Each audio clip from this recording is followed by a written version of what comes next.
Hi there, thanks for joining. I know that there are a lot of people who want to start painting or just have started painting, but then go procrastinating because it's very scary to start painting. I hope I can help a little bit with this video. In this video I'll show you how you can make this kind of painting. It's loosely based on a reference photo that I found on Unsplash. You see, something like that, but I've simplified it. Hopefully you will follow along with me, that you really start painting. I'll show you everything from sketching till the end. Some tips and tricks along the way, of course, with everything that you've learned in your life this far. You were brave, you just jumped into it, you made mistakes, but you corrected them. So let's give it a try. First, let's sketch with a regular pencil, HB in this case. With a softer pencil you will pollute the paint more with the graphite when you paint over it.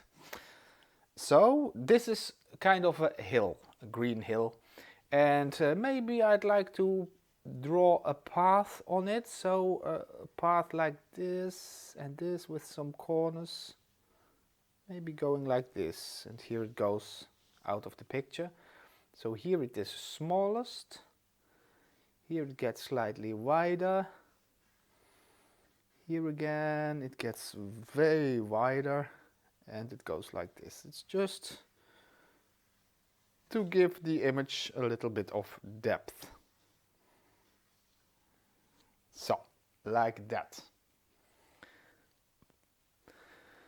Then I'm gonna draw a barn.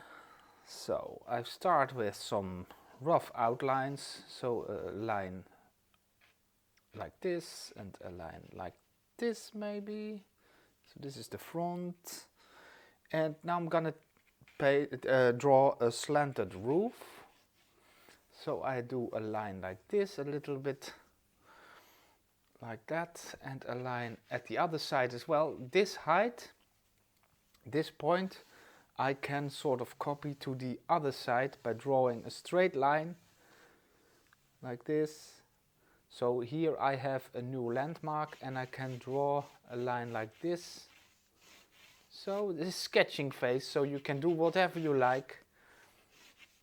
Landmarks, putting landmarks on your paper, that's all fine.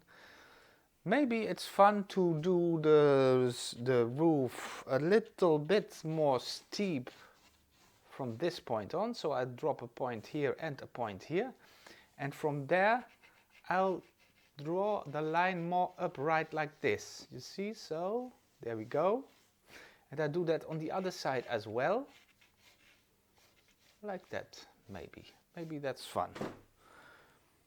So what I have now, I'll draw it in more dark. You shouldn't do that yourself because it's more difficult to cover it with paint, but this now is my roof.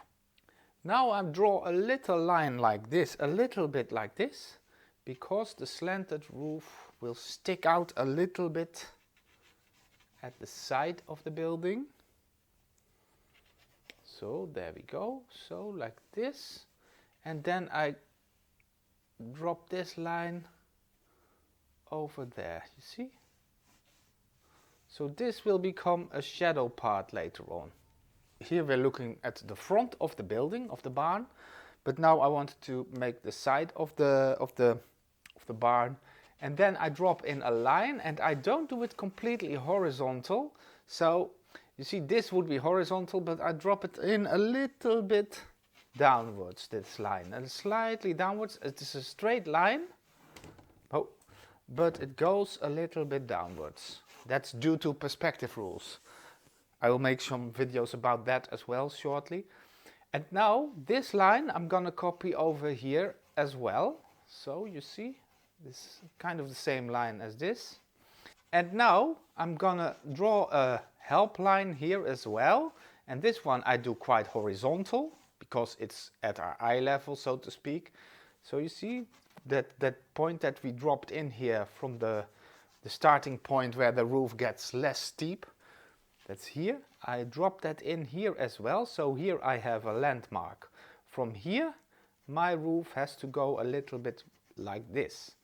And now I connect this point with this point by adding a line like this. And this one goes a little bit upward. You see, oh, it's a little bit too much, I think. So, and by the way, don't bother too much. It's just an exercise, and it doesn't have to be totally accurate perspectively. I'll drop it in slightly more horizontal like this. So I will erase a little bit the things that I don't need anymore. Maybe it's more clear for you what I'm doing then. So mistakes can be easily erased, of course. There's our barn. Okay, and now we need here at the back side a line that stands upright like this one. Here you go. Now we're gonna draw some scenery in the background as well, because the whole point of this video is just to practice with painting, and but also some tricks to create the illusion of depth on the flat surface, because this is a flat surface, and your paper or your canvas. But we're gonna pretend that there's a whole world there. Now this path, by the way, I look at this. I darken this line a little bit. Then this I make a little bit straight, a little bit horizontal. Then I will adjust this line a little bit like this. And a little bit like this. So, and then from here the hill goes further downward. So this is more of a, you could also do something like this. See, then this has a bit of a height to it now here.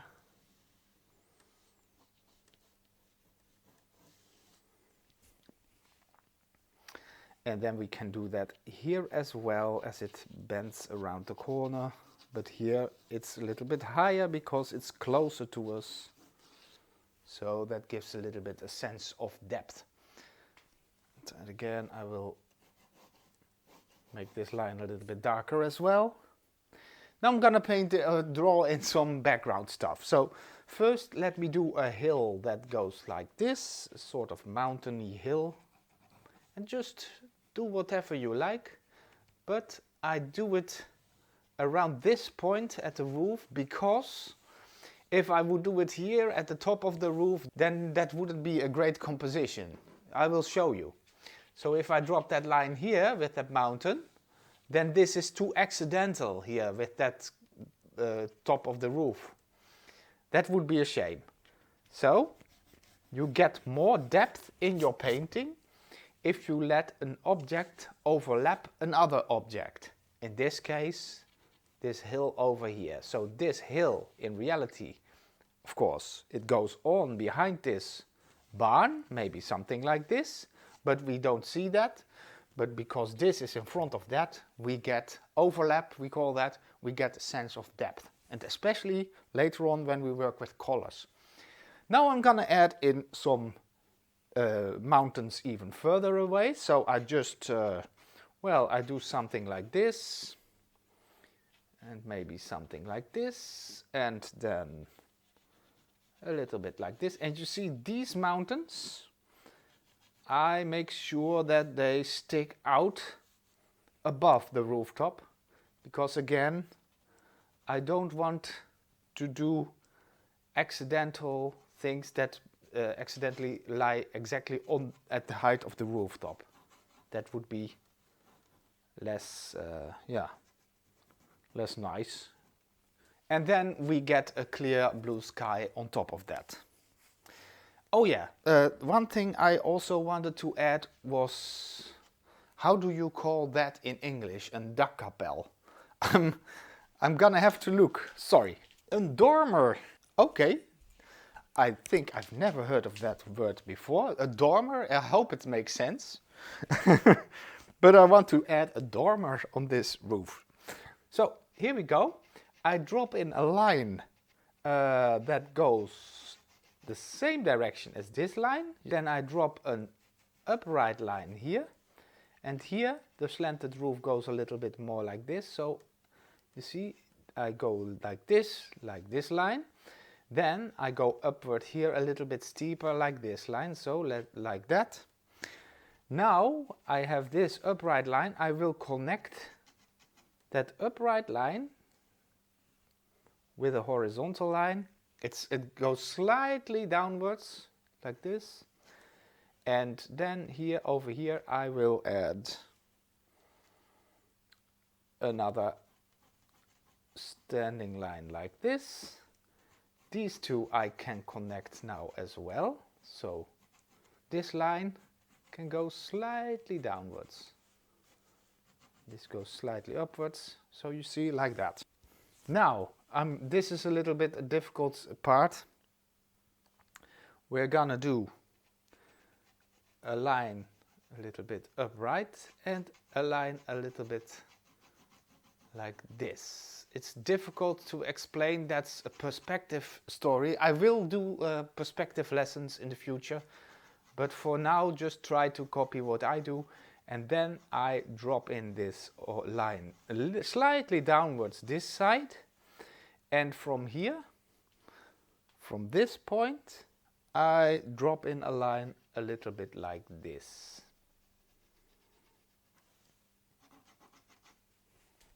So, there we have it. So again, don't mind too much, it's just for the idea, and we're gonna try to make this three-dimensional with paint.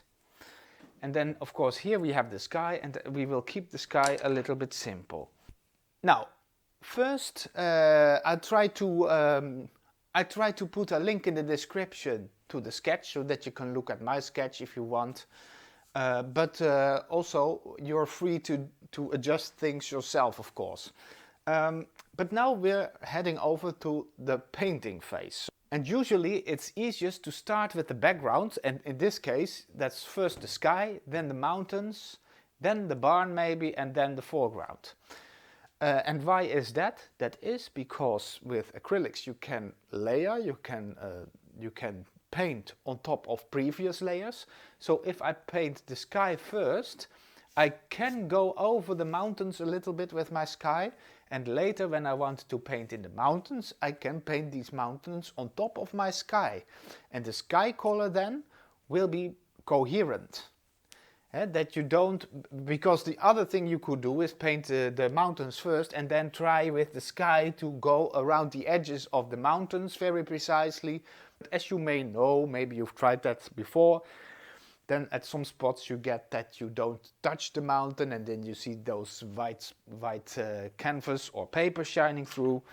We don't like that. So, so I'm first gonna make a sky color. So I'll take a little bit of phthalo blue, and phthalo blue, as we can see already, is a very dark blue. So I've got to lighten it. That's one thing for sure, because it isn't a night scene, it's a day. And let us see what will happen then if I lighten this color. So I use a palette knife to mix my colors. And why is that? Now, maybe you have encountered that problem yourself. If you mix with a brush, you grab a little bit of this paint and a little of this paint, then this paint gets polluted, contaminated with the white. And then you start mixing, and then you have all the paint in the bristles of your brush, and on your palette all the paint is gone. And with a palette knife, it's very easy to mix a color somewhere on your palette. And just let me show you, that's easiest. So I grab a little bit of this phthalo blue, you see, with the back side of my palette knife. I drop it over here, I just wipe it off like that. Now there's hardly any paint on my palette knife anymore. So I just wipe it off clean, just like this. And you see my palette knife isn't that clean because I'm a little bit lazy sometimes to clean it well enough.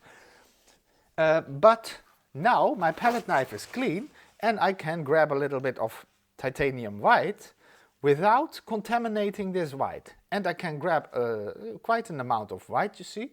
So I drop that in the phthalo blue, And now I start mixing it with movements like this. I use the back side mostly of the palette knife, just pressing the colors together. And well, if I go on a little bit, you get a very nice mixture of the two colors. So it's quite easy to do this, and now comes the great benefit of mixing with a palette knife, because I can put the paint together a little bit like this, and I wipe it off like this, and now I have a big pile of paint on my palette. So when I want to paint, I just dip my brush in the paint and I start painting. So I don't have that problem anymore that all the paint is in the bristles. This color is a little bit too dark still, so I'll add a little bit more white. So don't mind too much, but I just want to make it a little bit lighter. That's one thing. The other thing is, as you can see maybe, and especially beginners maybe find it hard to see that, but this color is quite vivid. It's very saturated. So and when we look in nature, often colors aren't as saturated as this. They are less vivid. And although colors look vivid when you see them together, when you would look very objectively, you would see that most colors contain quite some gray, in fact. Now there is a simple trick to make this color less vivid. One thing already is adding white, then the color gets less vivid. But another thing is adding the complementary color. Now, that sounds very complex. The complementary color, what might that be? Well, it isn't that complex. Complementary colors are colors that lie opposite of each other on the color wheel. And when you mix complementary colors, your color will get less vivid. Now, in the case of phthalo blue, cyan, there are colors like red and that kind of stuff. I have pyrrole red here, and maybe it isn't exactly the right complementary color, because when you want to be very precise, you can find the exact complementary, but red will do the job perfectly, because I need a little amount of red to tone this color down. And I will show you here in a small part so you can compare the two. So look at that. You see what happens? This blue color now, but be careful, add only ever so slight an amount of red. This color looks more gray, you see, than this one. This color is closer to my palette now. My palette is gray, but you see, when I see it over here, it still is quite a vivid color. So it's always relative. But let me now do the whole color. I will add that little bit of red through the rest of the color, so like this. And then we've just muted that vivid color a little bit. And there are a lot of more color mixing videos that I've made, so you could always check that out separately, and that's about muting colors. There's a video about that. And there's also a video about complementary colors. And well, if you understand these principles, painting becomes way more easy. Now there's another thing that I would like to do, and that is pre-mix a slightly lighter version of this blue as well, because I want the sky to be a little bit dome-like. You see in reality often that the higher you look in the sky, the more dark it becomes, the more blue, and the lower you look, it becomes a little bit more lighter. So let us replicate that effect. I'll add a little bit of white over here. There I leave a big pile of the original blue color, but I've just adjusted a little bit here so that I can make a transition between those two colors when I am going to paint the sky. And now there's another thing I want to do. I'll add slightly a little touch of red still to this mixture to make it even more a little bit gray. Look at that. Maybe still more. Slightly adjust it. There you go, it's a little bit too much, I guess. So you see, Always be very careful. Okay, so I'll add a little bit more of this blue mixture and a little bit more of the white. And maybe you've already experienced that making smooth transitions with acrylics between two colors can be quite hard. So this way, with pre-mixing two colors, two values in fact of the color, making transitions will become way easier, and I'll show you. We're gonna do that right now. I grab a brush, rather a big brush, because the sky here is a big plane. That's also relative. It depends on how big you're working, how big a canvas you have, or paper, or what else. But if I would paint with a brush like this, I would be painting for hours on end, because it's way too small. Beginners often find it a little bit scary to use a big brush, but let me show you how to go about it. Normally I would use a flat brush now for big planes, but now I personally use an angled brush, and that is because to show you how I paint, I stand at an angle at my canvas. Usually I would be painting like this, but then you couldn't see it. But that's why I use an angled brush. It's easier to show it from the side of the painting. I would recommend using a flat brush in this case. First I start with the dark blue color here, and I'll drop that on top here, at the top part of the sky. And you see how easy you can quickly cover this whole part? Great. Okay, now I quickly clean the brush a little bit. I'll show you. Just wipe off the excess paint. And now I'm gonna drop in this lighter color. And I just grab that light color. So I don't have to rinse it with water and all that stuff. Just wipe off the excess paint and then head over to the next color. Because these colors are quite similar. They're not that different of each other, these two. Then it's not necessary to clean very extensively. Watch how I do this with the mountain line. So I load the brush with enough paint, you see, like this. And then when I put it on the canvas like this, I just go around the edges of the mountains and I can easily follow that line. And as soon as I see that the paint is running out, that's now a little bit, it becomes more difficult to paint. And you cannot paint without paint in your brush. Most of the times, beginners as well use way too little paint. So, and now I drop it down here a little bit for this part. And I go over like this. And you see now again, my brush is a little bit too dry already. And now I just steer the paint, I push it to the edges of the mountains, you see? So, and you see, I didn't blend until now, but now I'm gonna blend these two colors. How I'm gonna do that? I just wipe off the excess paint a little bit. And now this part of my brush, I'm gonna use this paint, this light blue paint. And the other side of the brush, so there, I'm gonna load with the darker version. So on the same brush I have a darker version and a lighter version. And now I'm gonna paint on top of these two values, and I drop it in, you see, and I can easily blend them together very smoothly. But now my brush is running dry again. I start over. I just load with the light paint and I load with the dark paint, and there we go again. But you cannot make transitions if you don't have paint on your brush. Now, there we have a slight transition between darker and lighter sky.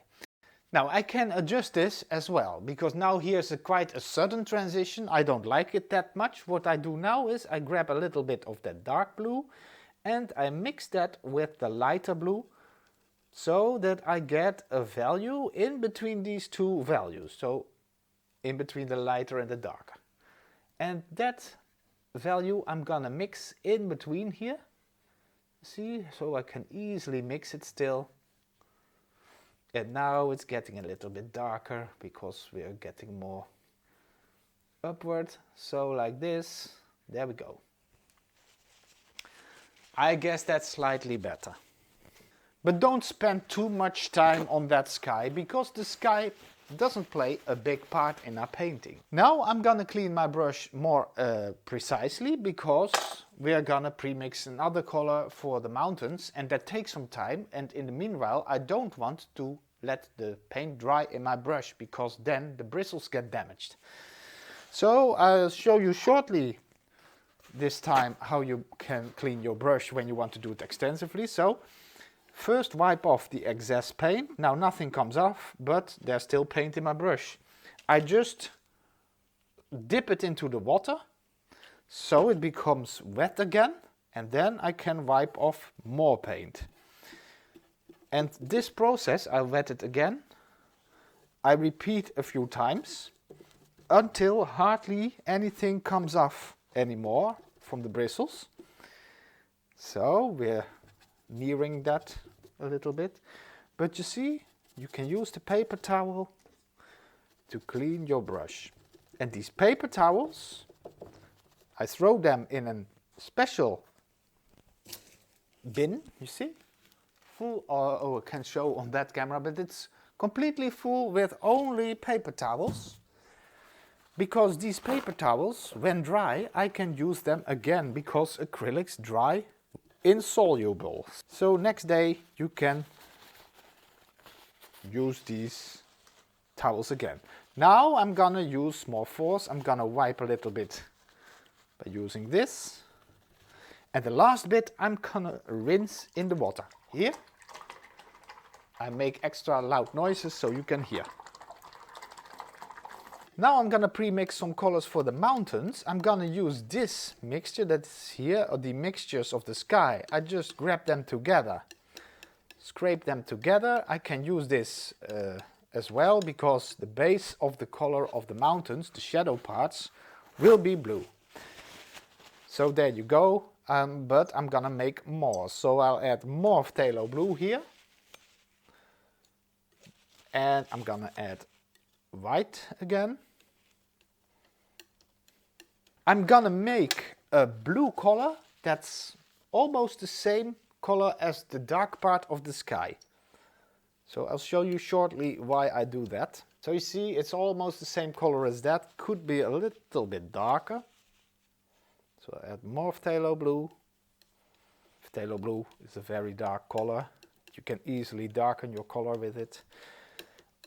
Also because it has a high tinting strength. Okay, now I have this color. I'm gonna add some red again, slightly. And you see, I'm gonna make it a little bit more gray than the sky color. But it's just ever so slightly. So slightly more red in this mixture than we had before.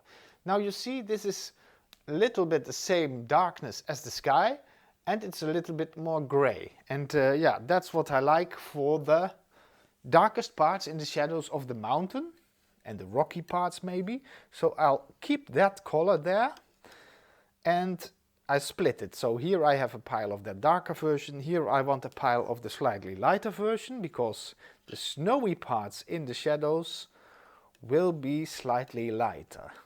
So I just add some white. So you see, this color gets slightly lighter than that color. So we have two variations. Now, nice. Then I also need some white colors for the snowy part where the light hits the snow. And for that I grab a little bit of white. And you would say, yeah, but we already have white. Yes, we have white. But in reality, white almost never is pure white. What you see a lot of the times in whites is a color shift. And in the snowy part of the mountain, and this time in the snowy parts of the mountain, I want it to be a little bit warm, the white. So how can we make white warm? Well, with a little bit of orange. And how do we get orange is the next question. We take a little bit of yellow, and a slight bit of red, and then we can make an orange color. So like this, there we go. Maybe a little bit more yellow. There we go. And I only have to make a slight amount, because when I want to add this to my white, I only need a very little bit, because white is a color that you can easily transform very quickly. So just grab a tiny amount of that orange. It's very, you hardly see it. I'm just gonna try. And you see, there goes my white. My white changes immediately. You see, it gets less cold. I hope you can see. I'll exaggerate it slightly for you. You see the difference? But make sure that you only add very slight amount. Now I've done way too much, so I'll grab this, put it over here. I don't need that. Now I'm gonna mix it with the rest of the white. So add a very tiny amount. Here you are. See, it's slightly orange. And if you compare it with this, you see that this one is warmer than that one. That's how we call it. It has a more warm feel to it. And it's ever so slightly, but it's very important. Because when you add this as snow on your the mountain tops in this case, then it gives the effect that the sun is shining on that snow. Now we're gonna layer in these mountains, this part. First I start with the lightest color. I get a slightly smaller brush now. Where is it? Slightly slighter, slightly smaller. Because here we get into the details a little bit more. Now, just watch what I do. This mountain has a shadow side. I just add it in like this. This is the lightest blue that we've mixed. And I just make, yeah, I do it out of imagination a little bit. So I just add here a blue part. And then I go over here. Here I leave a little part that will become snow, that the sun will hit there. Then over here, this is another mountain part that is a little bit more like this. You see, I just drop it in like this. And here I will do something like, I guess I will do something like this maybe. Yeah. So, you see?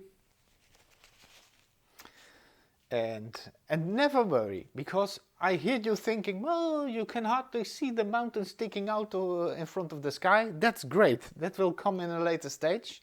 Just go on, and together we'll get there.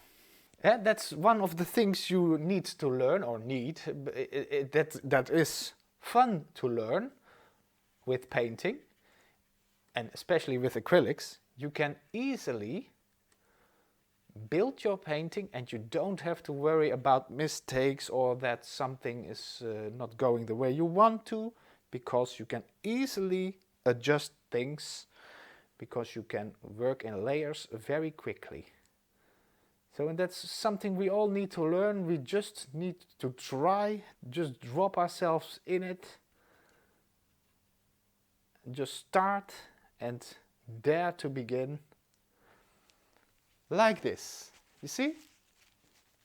That's enough for this moment.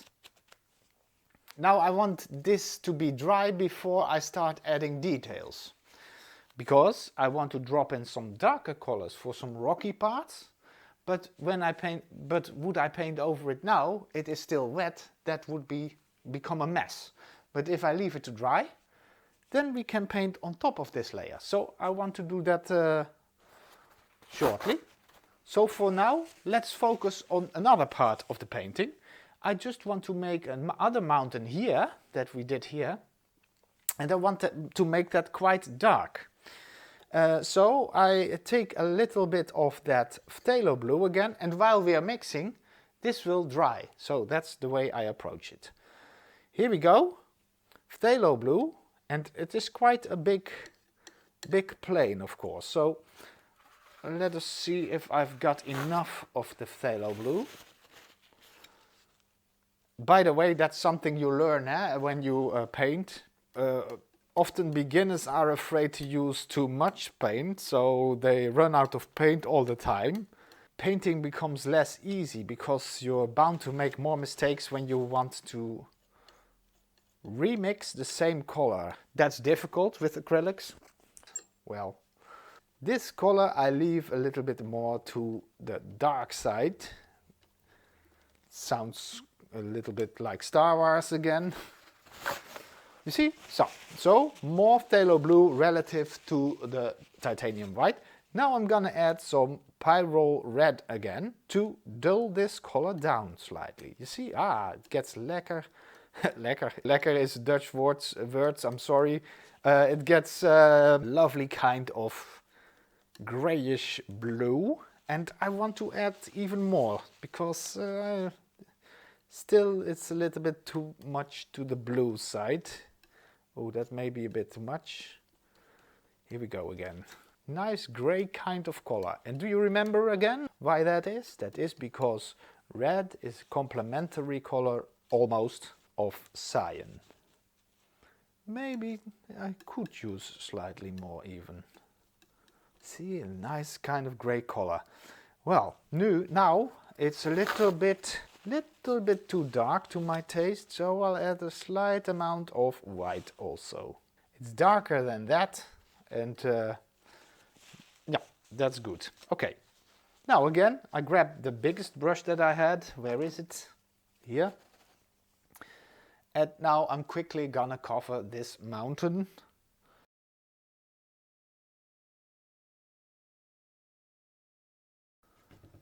So there we go. Just keep it simple. And here again I still have this big brush for this part. And you see, you can do that with your own brush as well. When you want to do a sharp edge, like here across the roof, just put the brush on the canvas and you push the paint. And if you make a movement like this, you push the paint across the edge. But you see here again, I try to push the paint around the edge. There I screwed up a little bit because I'm at a very difficult angle with painting. When you want to show and paint, it's always difficult. But that's no problem, I can always correct that with the next layer. And there we go. Just add more here. And here, of course, I need to do this line like this. I just push the paint. And for this line as well, I hold the brush like this and I push the paint to the edge. By the way, if you find this difficult, if you stop painting, sometimes you have a little bit of leftovers on your palette. You can use these leftovers to train yourself with painting around edges, for instance. So then maybe you have a sketchbook with old sketches that you don't mind, and then you can follow the forms that you have sketched with your brush, with the paint. And if you don't have sketches that you want to destroy with your paint, well, then just simply draw some simple shapes and try to follow them accurately with your brush, with the paint. So it's a matter of practice a little bit.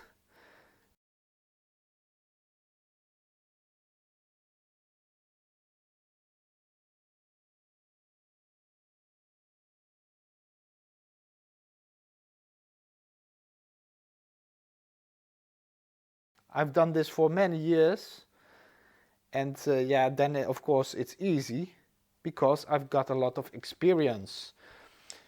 But if you're new to painting, it might be a little bit hard to do that, so just practice it. Now I want to do something funny, because now it's a little bit of a flat plane, you see, it doesn't contain that much depth. I just wipe my brush clean a little bit, and now I'm gonna grab a little bit of this lighter blue that we've made for the darker parts in the snow. It sounds a little bit confusing, but this we're gonna use for the darker parts in the mountains shortly. But now I grab this dark color that I want to use there. I do that at my brush, and I mix that in that darker color that I have over here. So that way I get a color that is slightly lighter than this one, but still it's the same sort of color family, so to speak. And now I'm gonna add that at some spots here. You see, slightly so, like this, just a little bit abstract. Yeah, just as if there are things happening there, but it is only ever so slightly. You see, don't make it too light all of a sudden, just keep it simple like this, very simple, but just to make it less flat. That's all I do. Now it's time to wipe the brush clean again, that big brush. I want to step over to the smaller brush. Meanwhile, this has dried enough to cover for a second time. So I clean the brush extensively again. I will cut it out of the video. Now I head over to quite a small brush for some detail work. And so now I go to this darker blue to add in some ridges at some spots. So this is the shadow part of this mountain, and at some spots maybe you see a little bit of these rocky things. You see, and you see that it is almost as dark as the color that we already have, so you hardly can see it. And that's the art of keeping nuances smaller than you would think of first. Because when we're painting, often we exaggerate contrasts too much, and that way things become a little bit unnatural. And now I do it the other way around. I just keep it a little bit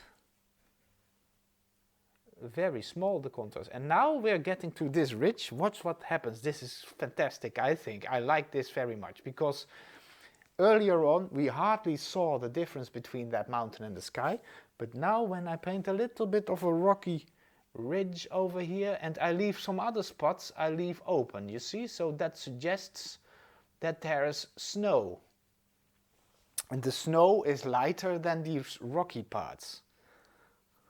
Okay, and here also I have some trees.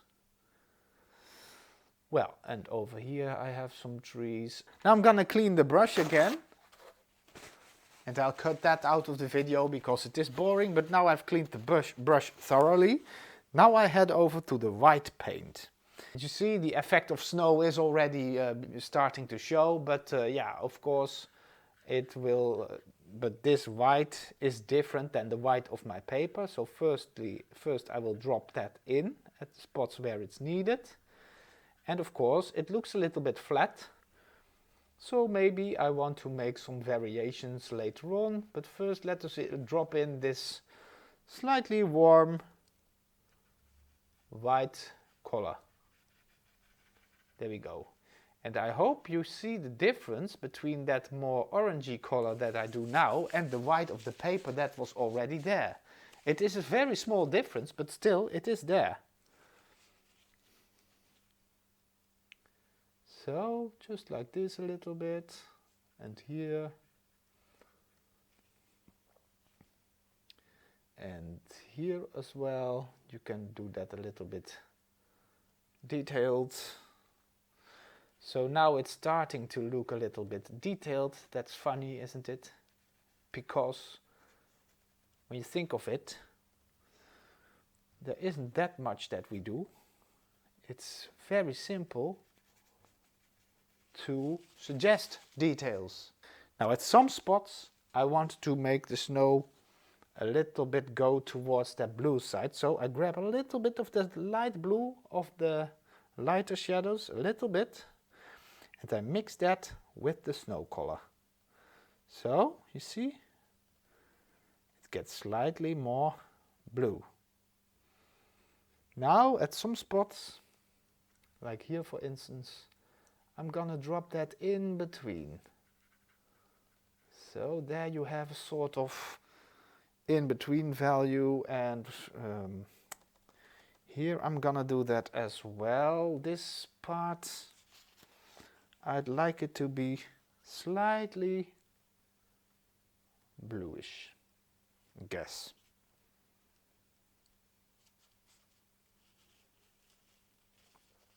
Yeah, I think that is that's nice like that. And then, of course, here I also grab a little bit of blue and a little bit of that white, and I make some very slight light kind of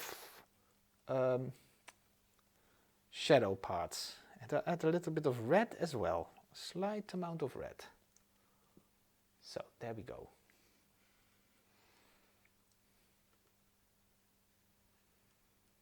Something like this, maybe. See?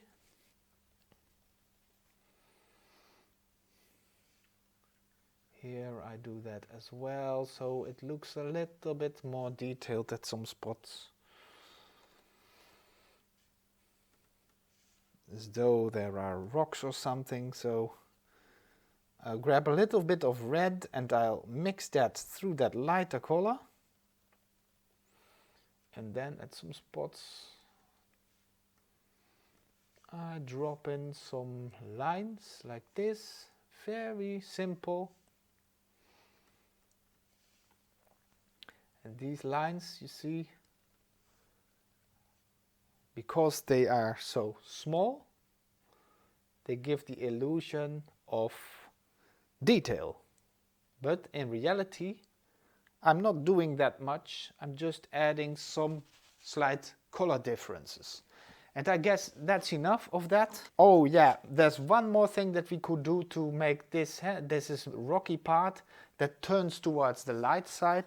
In the light side we can make a little bit more of a gray color. So I'll grab a little bit of pyrrole red, I mix it through that blue color that I have over here. So then I get a kind of a gray color, you see. It's slightly dark, so I'll add a little bit of white. This is a little bit of a gray kind of color. We could do that here at the edges where the mountain turns towards the sun. So there we have a little bit of this kind of color. That's already a little bit too dark, I think, so I add a little bit of that white color of the snow to it. So, but it's just a very small detail with a different kind of color, but that's enough. Now this mountain looks a little bit too flat still, so what will I do? I add a little bit of red again to this dark mixture. So there we go. And now I add a little bit of white. Now I've got a slightly more lighter color than that and more gray because I've added more red.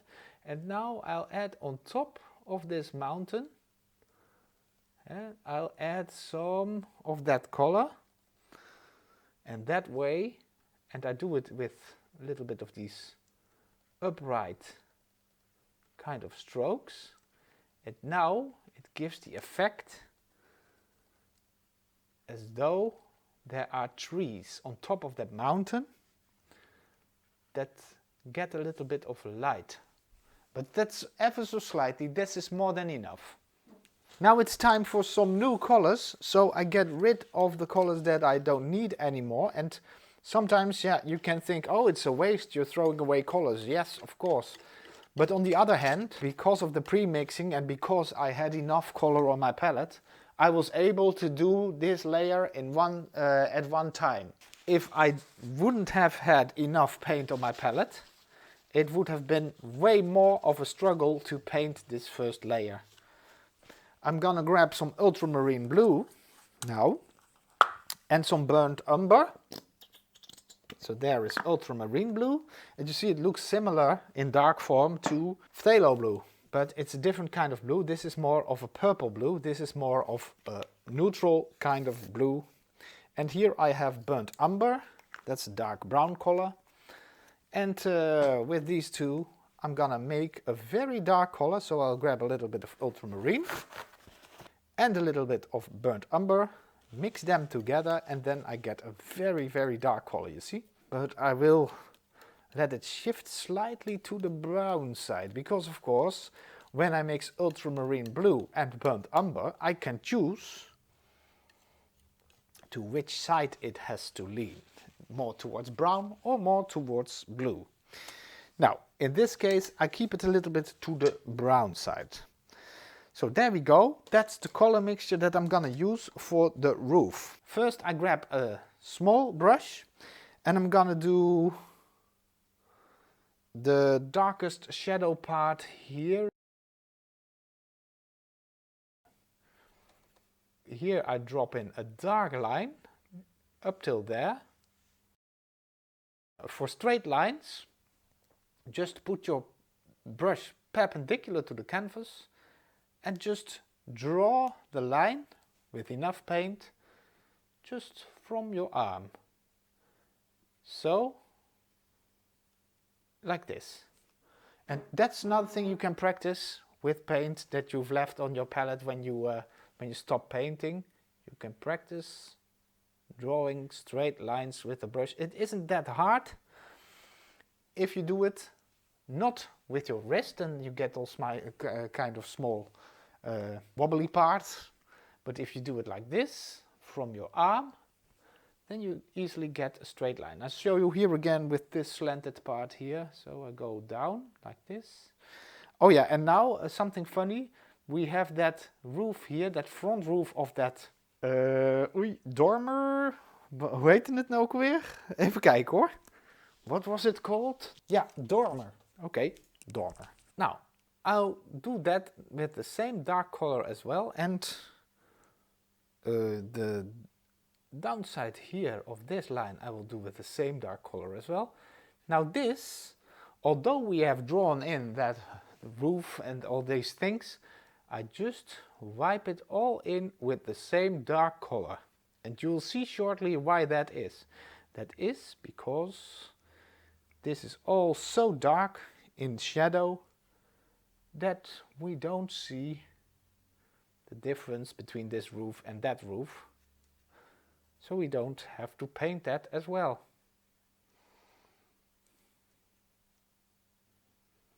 So here we go, that's the roof. This I leave open because I'm gonna add something to that later on. Now I do this part as well of the house, of the barn. I make it dark, and here as well, dark.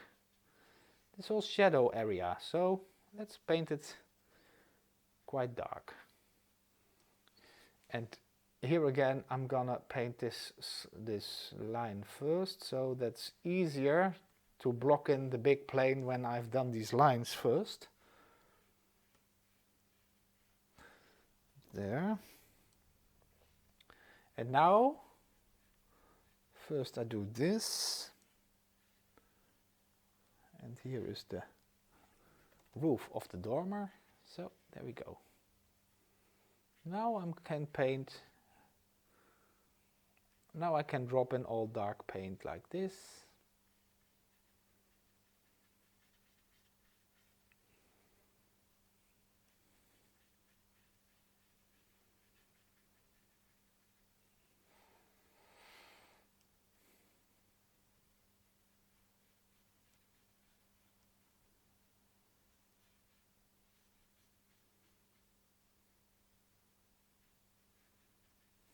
And on the roof of the dormer here as well, on this first part, there is cast shadow of this roof. So I do something like this and this. And there we go, I do something like this. So we lose all kinds of parts of our original drawing, but we think of color planes, light and dark. So when you start painting, you look with different eyes. You don't see lines, you see color parts. And now maybe it looks strange, but later on, if everything goes right, it will look more logical. Let's continue with this roof of the dormer. I just grab a little bit of red and a little bit of yellow, and I make an orangey kind of color. You see? Yellow and red make for orange. Now this is a little bit too orange, so I'll add a little bit of burnt umber to make it more a little bit of a brown color. But you see now we have an orangey brown kind of color. Maybe I'll add slightly more yellow. Yeah, something like this. Don't be too precise about it, it's just that you have a different kind of color. And I'm gonna add that over here. Maybe it can use a little bit more yellow still. So we'll lighten it up even more. So there we go. And now I add that in here at the rest. So this is the part of the roof where light still is hitting a little bit. You see, on top of that roof, of that dormer, I will add a little bit of a lighter color. I grab a little bit of white.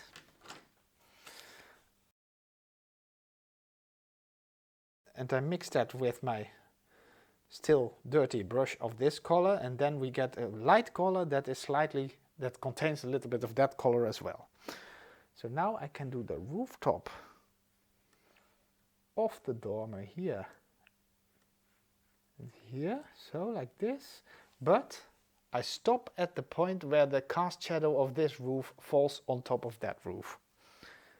And then I do that here slightly as well. It gives it a little bit more three-dimensional feel to it. And the same color I use to do the side of this, the side of the roof, so like this. See, I just use this kind of orangey brown light color. There we go. Hup. The shadow part of this, I use this very dark color and I mix it a little bit with that orangey color that I have here, so that it gets ever so slightly lighter and more orangey. And then I will drop that in here as well. There we go. So you see, it's slightly lighter than the roof color itself.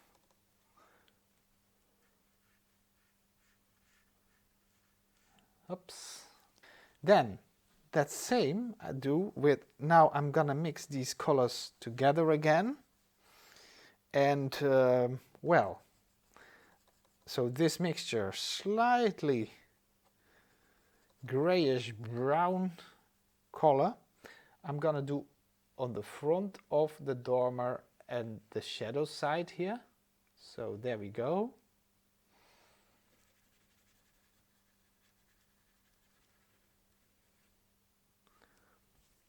And again, everything looks weird because we are missing the surrounding colors. And when you miss the surrounding colors, the context, yeah, then everything looks weird.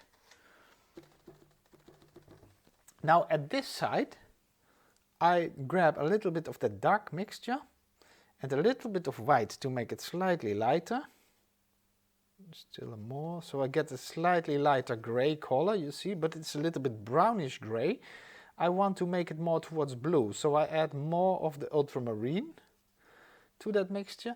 And now I'm gonna fill in here this side. Oh, it can be slightly lighter and maybe slightly more blue as well still.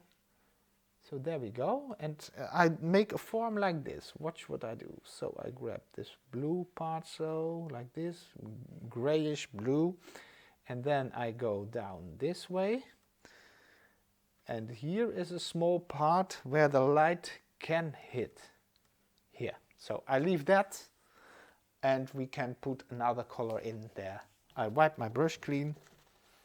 I grab a little bit of white and add that to this brownish light mixture. And I make it very light, but it is a little bit warm. You see, it's a bit orangey brown. And that, and I put that here at this spot, like this. The light is hitting there, and it isn't just white, it contains color. I grab again a little bit of this dark mixture and I make it a little bit lighter with a little bit of white, slightly lighter. And I keep it a little bit towards the blue side again, so I add slightly more of the ultramarine. Oh, by the way, now you see that I don't mix with the palette knife. And that's because I can do it easily with the brush, because now I only need small amounts of paint every time. So then I don't need to mix with the palette knife. Palette knife is handy when you want to make bigger piles of paint. So look, and why is this? This is the cast shadow of this side sticking out of the roof. So, and just look at this, what I do, and you can follow along, I hope. So there we go. It's a form like this, the cast shadow. There we go. And now it looks strange because, again, the rest isn't there yet. I keep this mixture that I made, and I'm gonna add more white. I'm gonna make it lighter.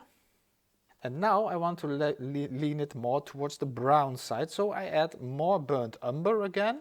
Make it even slightly lighter, because now I'm gonna drop in the color here for the part that's light. So you see, that's lighter than the cast shadow. That's important, of course, because otherwise you cannot see the cast shadow. And now I just drop this line in here. I just block it in. My brush is a little bit too small for what I'm doing now, but I'm a little bit lazy. I just continue blocking it in. But it would have been better to use a slightly bigger brush. But yeah.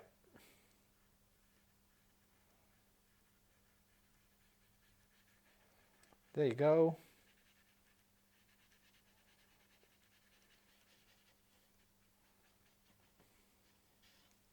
Now, let's quickly grab a little bit of this darker stuff and mix that through that lighter stuff. So my color get altered a little bit darker. And now, just watch this fun. In the wet, I just drop in some lines like this. They don't have to be too precise. Just these kind of vertical lines to indicate that there are planks, and that it is made of wood. And at this spot I want a sort of hedge that's a little bit darker in total, so I just grab some more of the dark paint, add it here, but try to be careful not to exaggerate at this stage. Just a small amount is enough. When you do it too dark, chances are that it will become too dark instantly. Here still, you see, this is in total, this is a little bit darker now. And then at some spots, I make it even more dark. So like this. Now we're gonna do the front. I'm gonna grab some yellow ochre to make green. And maybe you think, have you gone crazy? What has this color got to do with green? But let me show you. I'll grab a little bit of yellow ochre and a little bit of ultramarine blue, and then I get this kind of strange green color, you see? But that is a kind of color that I like for the foreground. Colors in nature often are quite dull, but now I keep a little bit of that part there, and I grab a little bit to this side, and I'll add more yellow over here in this part. So again, I make two variations of the same color, of a kind of the same color. So this gets more intense, more yellowish, and this is more grayish. And now I'm gonna do something else as well. I grab a little bit of that green mixture. I put it over here, I run out of space. But I'm gonna make a slightly darker version of this as well. So I just grab a little bit of that dark mixture of ultramarine and burnt umber. Just drop it in. And there I have a darker color as well. I grab a little bit of white as well again. I forgot one thing. The lighter part here. Let's grab a little bit of white and add that to that more yellowy mixture that I had over here, so that I get a slightly lighter color as well, like that. Now I'm gonna try. I don't know, But I grab a small brush and I fill in this line first. So here we go. And we can change it later on if we think, oh, it doesn't look right, that's no problem.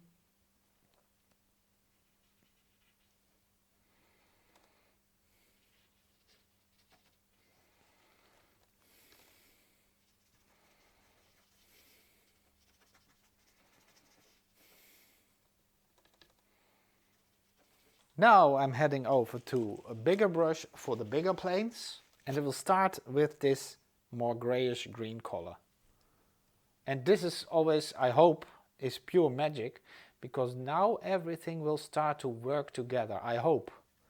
It's always, you don't know it beforehand until it is there. The white of the paper is very confusing to our eyes. It looks like it isn't finished, but also you cannot see the colors correctly with that white of that paper. Usually, by the way, I prefer to work on a toned canvas or toned, yeah, we call that a toned canvas or colored canvas.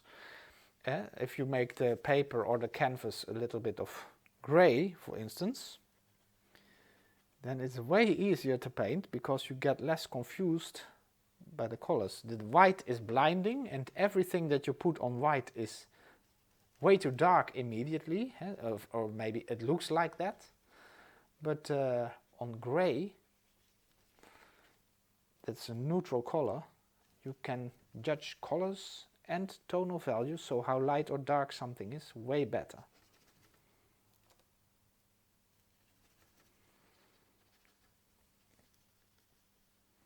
There we go. And then I go over here, this part.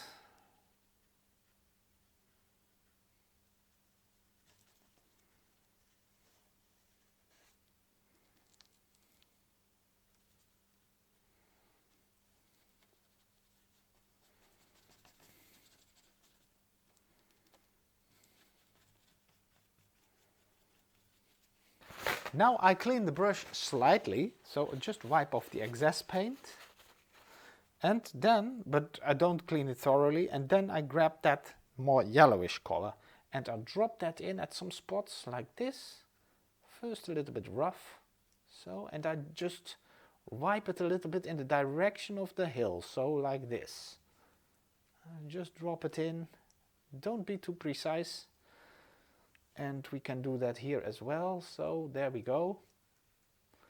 And because the difference in these two values, dark and light, isn't that big, it doesn't look that shocking, and you get a sort of sense as though there's a meadow, that there's grass. Same goes for the darker part. So now I grab a little bit of the dark color and I will drop it in at some spots, mainly here in the foreground. You see, and I do a little bit like this, motions, just as though there are some darker parts in the grass as well. But mainly here in the foreground, and I just wipe it through the other colors a little bit. And then again,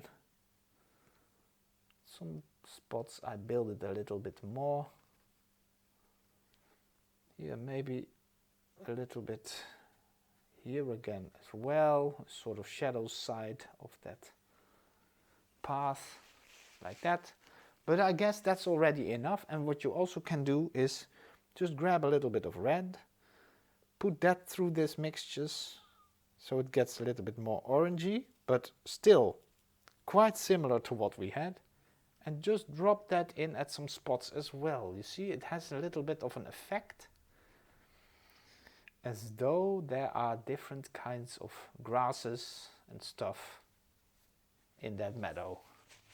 But because this is a lighter color than this, and it is warmer, yellow is more warm, we get the effect that it is coming towards us more.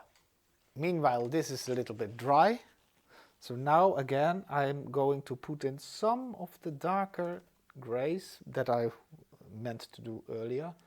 So here, just the suggestion of planks. So on top of what we already had. There, and maybe here in the shadow as well, but in the shadow part we can make them slightly darker because there is already shadow, so, and also slightly more towards blue, because in that shadow part I see more blue kinds of tones, colors. But all very vertical, you see?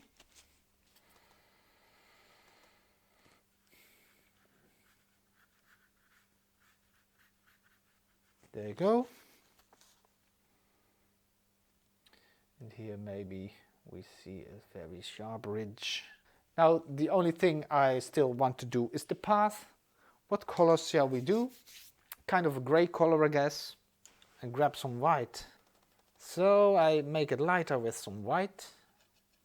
And I leave it a little bit towards the warm side, so a slight amount of red or a slight amount more of that burnt umber, and then I just add that light color to the path. There we go. Maybe I can add a little bit more white here, even more. I don't know. It's more than all right, I guess.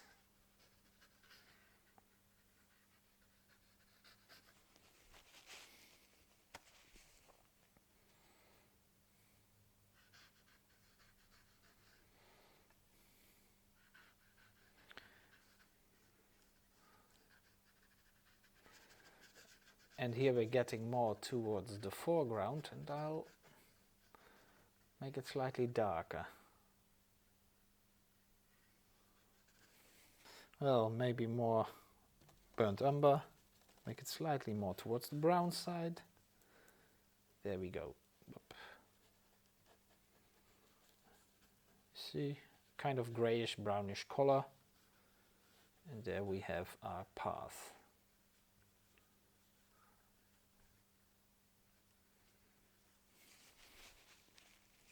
I don't quite like that light yellow color over there. I'll make it slightly darker. There we go. Whoop. Keep it more towards the color that we already have.